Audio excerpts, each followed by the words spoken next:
President Trump often points out his accomplishments at rallies. He did it just the other day in Las Vegas. Today, he tried the same thing at the United Nations, and the room full of world leaders proved to be a slightly tougher crowd. Take a look. In less than 2 years, my administration has accomplished more than almost any administration in the history of our country. America's so true.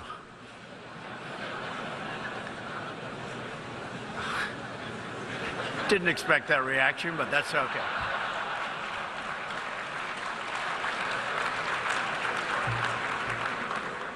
Well, you just heard the president say he didn't expect the reaction, but then hours later, when asked about the laughter, the president had a different take. He told reporters, and I quote, "That was meant to get some laughter." The president is now trying to play off the moment as if he was making a joke and wanted them to laugh.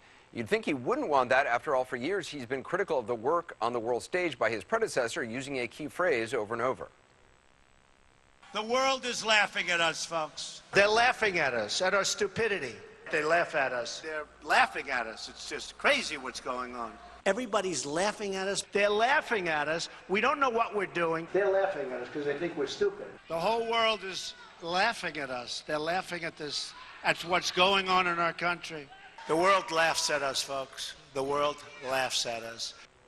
Well, they were certainly laughing today at the UN. Joining us now is strategic analyst and author, retired Lieutenant Colonel Ralph Peters. Colonel, thanks so much for being with us. Hi, Anderson. Just on this kind of minor moment of the president being laughed at in front of the UN General Assembly, I'm wondering what you make of it. I'm not sure I've seen that before.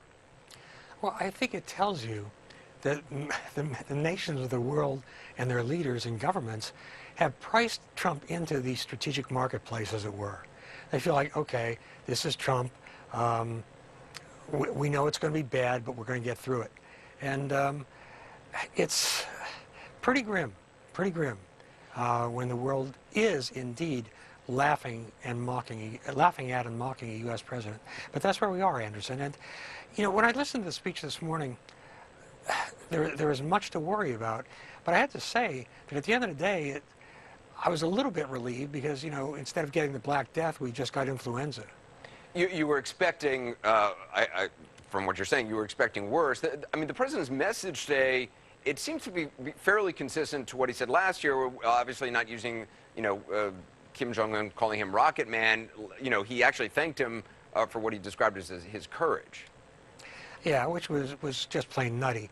But, you know, when the U.S. president speaks, it matters. The words matter. And beyond all the braggadocio and the clown show antics, there were two tracks today.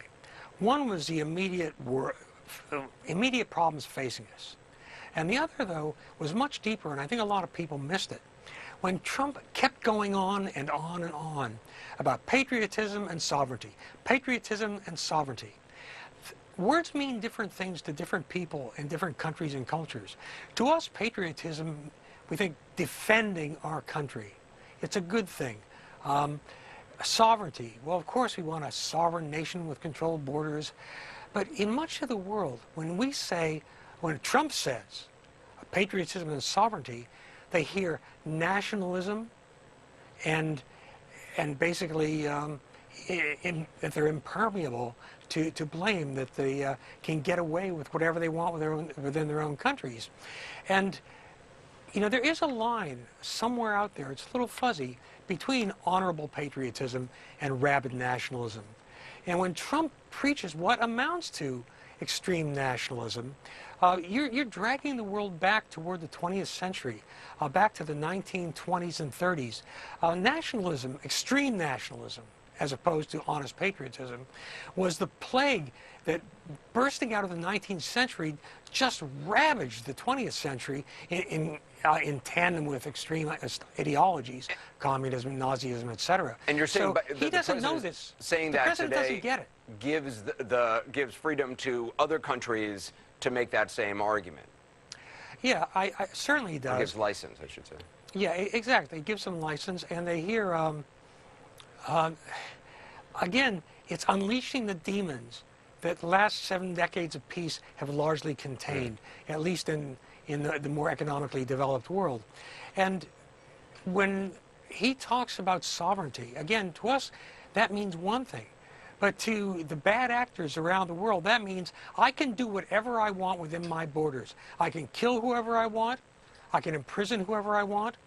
And so, again, his speechwriters are mediocre at best. They have no command of language. They don't pay attention to the layered meanings of the words. And he was essentially, as you said, giving license to people to act very, very badly as long as they do it within their own borders.